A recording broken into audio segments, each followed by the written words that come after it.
Hey everyone, welcome back to another Tuesday tool video. This is Eli with Bar Run Forge, and today we're going to be making an axe side drift. Stick around.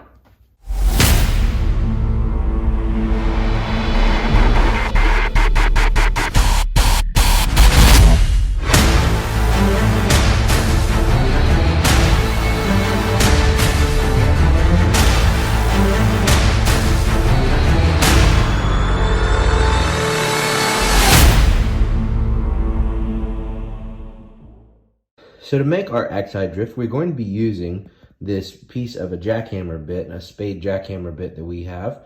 And you can see where we've marked off the line here where we're going to cut it. We're going to chop off right here. That way we've got this part right here should be plenty enough for the handle. And then we're going to take, after I get this cut, we'll form this out. This part right here will be an axe side drift. This part will be used later as another project, as well as this. But I'm gonna go ahead and get grinding on it. That's gonna take a minute, but for you guys, it's only gonna take a second. Be back in a snap. Now that we have our piece cut and ground down, smoothed down some of the edges and ready to go and prepped, we are going to get to the forging part. So let's get started. Eli's got this cut out, and so we're gonna get back to this. I'll zoom in a little bit closer here in just a second and show you exactly where things are at and what we're gonna use and how we're gonna use it. After the cuts were made, exactly where we had it on the lines, we ended up with basically taking this piece off the top here. And I think what we're going to use that for, this is good steel. It's an S-series steel. So we'll probably use it for something like a hot cut. There's one needed for the Achaio anvil, so we'll get that set aside. This got cut off, and I think the plan for this is actually to turn it into another drift to put in where we can just work either side of it without having to have the handle. So in all, out of this jackhammer bit, we're going to get 2 drifts and a hot cut Hardy. So that means we're left with this piece. And with this piece left over, you can see it's kind of already in the shape of an axe side drift. So what we're going to do, we're going to forge some of this down. We're going to move, first thing we'll do is put this in line. So this will get hot and we'll have to move it straight. And as I said, we don't have a whole lot to do with this. We'll work this material back into the drift a little bit, round it over. We'll probably stretch the handle out just a little bit. It's kind of cumbersome, a little bit big. So we'll probably move that and give us a little bit more distance on the handle. But really, this is what it's down to. Just put it in the forge, make it happen.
All right, so the drift is roughly forged out. We're going to drift, or not drift, but we're going to forge down the bevels and just kind of smooth things up, and then it's pretty much all to the grinder and the sander at that point.